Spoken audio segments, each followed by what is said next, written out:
And unfortunately, one of my good friends, if you know him, he's a great YouTuber and is a good friend of mine. We've actually met each other and hung out at my place, and yeah, EdFive.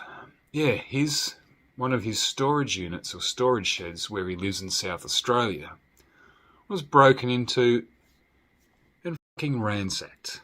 And I'm talking not just a few figures or bits and pieces. This was a deliberate, absolute opportunistic thing. It wasn't just a find, a bunch of kids or whatever, maybe a few kids are involved, I don't know. Because theft in Australia here is just through the roof. You can't stop it. You can try. I can imagine that being very devastating and just one of the worst things that could happen to anyone's collection.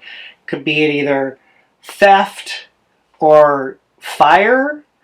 You know, those are the two fears of people who collect. Just awful, and I feel so bad for EdFive, and it's just an awful thing for somebody to have to go through, having collected for all these years and have amassed such a large collection, such a valuable collection, and just have it almost completely wiped out. That is just the worst. It's just devastating. I'm so sorry this happened to you, EdFive. It's just a terrible thing, something that we never want to happen to our collection.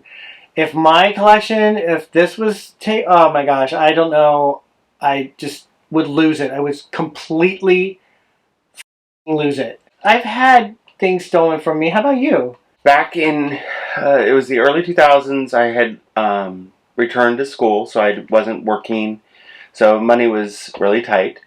But I'd had my collection of show tunes. I don't know if anybody, but the CDs used to be really expensive, so to get a CD for different musicals, you're looking at $30 to $40, sometimes more. Wow. They weren't cheap. And it wasn't like going and buying your, $15 CD. And so obviously I had hundreds of musicals.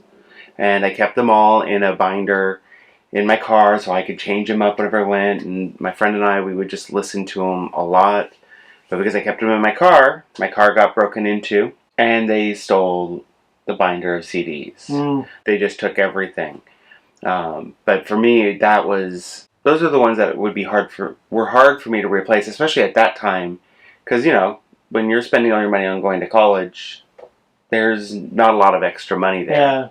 Yeah. So having hundreds of those CDs taken, and then trying to get that back again. There were some that were really hard to get. They were, I really liked the Forbidden Broadway series, and at the time, it was hard to get those CDs because they weren't always sold at local stores. So, we're still talking in the early days of ordering things online. So it was hard to get stuff. It totally sucks. I've actually had some of my Star Wars collection stolen. As you all know, I've been doing the card of the week. Or at first it was card of the day, and then I changed it to card of the week. So I have the vintage cards, so you can see here. One of the things that's missing from this collection are the stickers. And the reason why I don't have the stickers, and I had a stack of stickers like this, those were stolen. I think I was still in elementary school at the time, probably in 5th or 6th grade, around there. And I just remember, noticing that with my cards, my stacks of cards, there weren't any stickers. And I have no idea who would have taken them. I didn't have a lot of people come in. Like, I had my friend who also collected Star Wars. He would visit, but would he have taken them? I don't know. I mean, we did a lot of trading of cards, but he had his own set, so I don't see why he would have taken the stickers. That was a real bummer.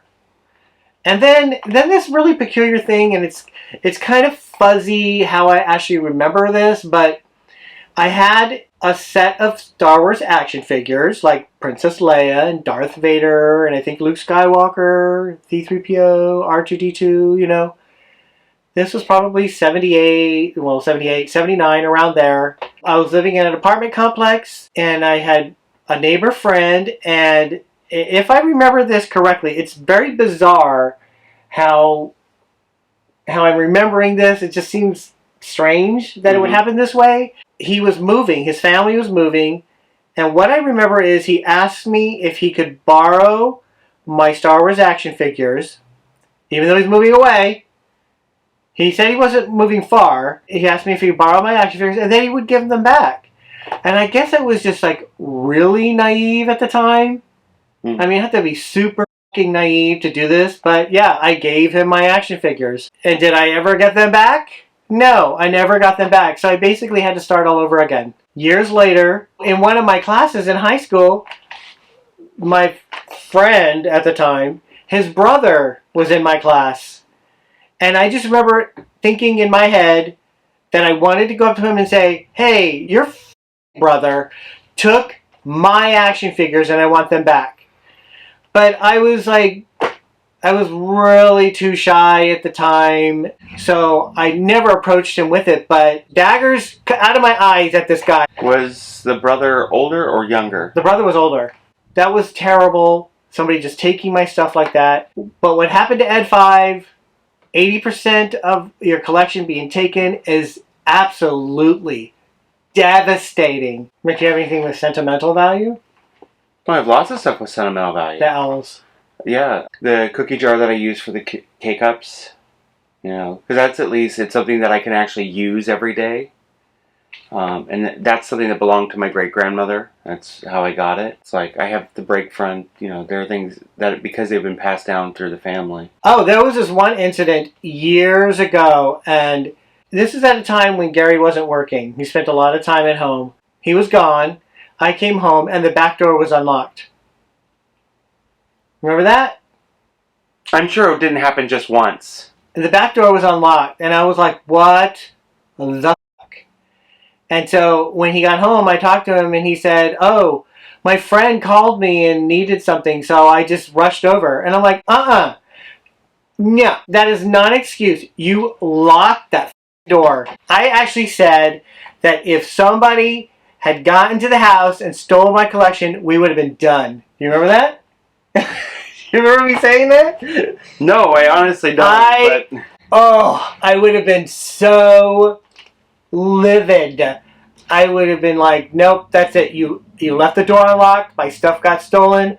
Get out. So far, the doors haven't been unlocked. So that's my other fear. It's like I'm constantly checking the windows. I'm checking the... Not really... Well, we don't really have to check the windows. We have bars on our windows. That's how we bought the house. So we're okay with the windows. But the back door, front door, you know, making sure every day when I leave the house, anytime, back door, front door locked. Bathroom window locked. Whatever we can. I don't want anybody to come in here and take my stuff. It's just... Yeah. I would be just completely devastated. You know, years and years of collecting all of this. Decades. Yeah. Since childhood, since 70. Some of the stuff since 77. Be careful out there. I'm hoping that EdFive, that somehow the authorities can find these people and they are able to get all of his stuff and he's able to get them all back. That would be the dream, that he would get all this stuff. So I'm thinking about you, EdFive, that you will get your things back. I really do. Yeah. That would be really nice. Yeah.